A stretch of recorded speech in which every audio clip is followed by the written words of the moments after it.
Captain Harlock, Endless Odyssey. Synopsis. There came a time when man grew degenerate, fat and lazy. He lived on only for the sake of his hedonistic ways. But then there were men, discouraged by the government and the corporations, who were willing to venture off into space in pursuit their dreams, in pursuit of freedom. These men were the few who took to piracy in space to regain that freedom. But these men who took to piracy were unjustly ridiculed by the same men they had held hope in their heart for, in that someday they would get off their lazy asses and actually join them. In spite of their hopes, these men were told that they were simply doing nothing more than chasing an empty dream in pursuit of that freedom they so very longed for. Enter Harlock, one of those few men who chose to stay behind, clutching on to that empty dream born from the idiocy of his fellow men. A new foe has manifested itself in the universe, and it is time once again to venture off into space. Not for revenge, but for a promise. Review. Interestingly enough, this has been my only real exposure to the series. The antiquated nature of the show is something you don't really see a whole lot of. So what happened is that Rentaro, with the help of his usual production studio, Madhouse, decided to take the series and revive it once more to show the younger generation what being a real man is all about. We follow that path to becoming a real man in the shoes of the young boy, Batadashi, symbolizing the younger, more feeble-minded generation, whose father was murdered at the beginning of the series.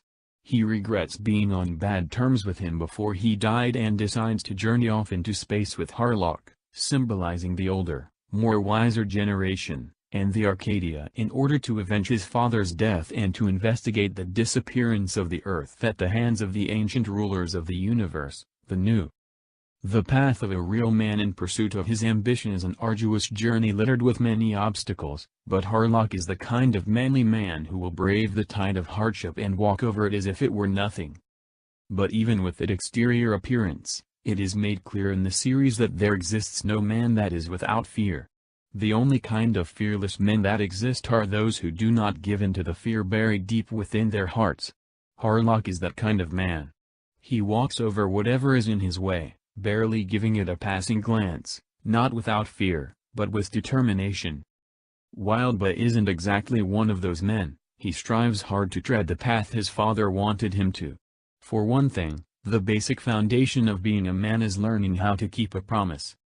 When he chose to take that solemn vow with Harlock to avenge his father, he made a promise that he must fulfill.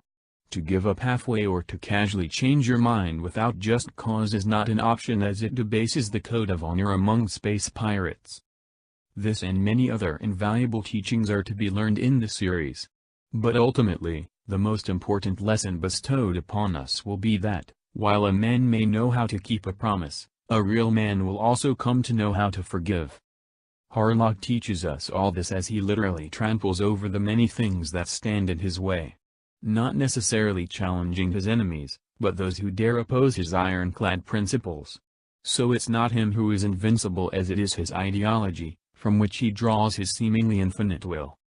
It's nice to know that men of this admirable stature still exist.